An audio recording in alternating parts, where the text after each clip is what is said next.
চট্টগ্রাম নগরীর জিএসি মোড় অবস্থিত সেন্ট্রাল প্লাজার ছাদত স্থাপিত অবৈধ বিলবোর্ড সহ বিভিন্ন স্থাপনা উচ্ছেদল্লাই চট্টগ্রাম সিটি কর্পোরেশন চশিকর অভিযান পরিচালনার হতা আছিল। এতলাবলি 18 মে রবিবার চশিকর টিম প্রস্তুত হইল এবং বিলবোর্ড অপসারণলাই দুয়া ক্রেনও আনা হয়। তবে শেষ মুহূর্তে স্থাপনা ভাঙার কার্যক্রম স্থগিত করা হইয়ে চশিকর পক্ষতো জানানো হয় মালিক পক্ষরে 24 ঘন্টা সময় দেওয়া হইয়ে যাতে তারা নিজ উদ্যোগে এইসব অবৈধ স্থাপনা সরাই লয়। দেখেন ম্যাম, আমার মার্কেটটা আপনি এটা খোলার কারণে পুরো মার্কেটের আগাগোড়া গেট সব বন্ধ।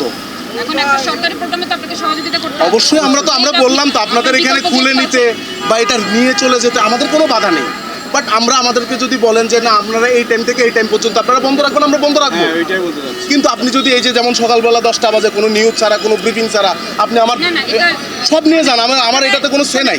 বিলবোর্ডগুলো সাইনবোর্ডগুলো যারা বসিয়েছেন ওনারা নিজ দায়িত্বে এগুলো অপসারণ করে নেবেন আজকের মধ্যে। আজকের দিন ওনাদেরকে চট্টগ্রাম সিটি কর্তৃপক্ষ আজকের দিনটা ওনাদেরকে সময় দিয়েছে। নির্ধারিত সময়ের মধ্যে অপসারণ নগরলে আগামী হালিয়া আবারও অভিযান চালানো হইব বলে জানাইয়ে অভিযানের নেতৃত্ব দানকারী নির্বাহী ম্যাজিস্ট্রেট চৈতি সর্ববিদ্যা। ওনারা যদি আজকের মধ্যে অপসারণ না করেন তাহলে পরবর্তীতে চট্টগ্রাম সিটি কর্পোরেশন কর্তৃপক্ষ প্রয়োজনীয় ব্যবস্থা গ্রহণ করবে।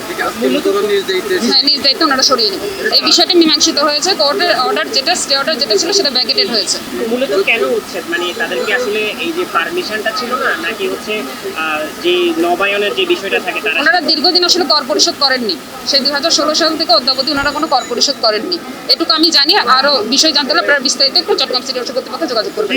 এনডি সেন্ট্রাল প্লাজার কর্তৃপক্ষ দাবি করছে অভিযানের আগে তারারে চশিকর পক্ষতো কোনো ধরনের নোটিশ দেয়া নয়। এই জিনিসটা যে ভাঙবে আমাদেরকে তো জানাইতে হবে।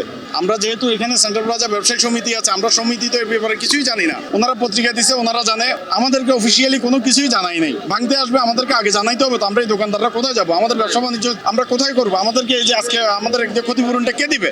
আমরা তো আমাদেরকে তো একেবারে জিম্মি করা হচ্ছে এখানে। চশিক সূত্রে জানা যায় নগরীর সৌন্দর্য রক্ষা এবং জননিরাপত্তা নিশ্চিত করতে নিয়মিতভাবে নগর জুড়ে অবৈধ স্থাপনা উচ্ছেদ কার্যক্রম পরিচালিত। Tafim Alamgir, C+ TV, Chittagong.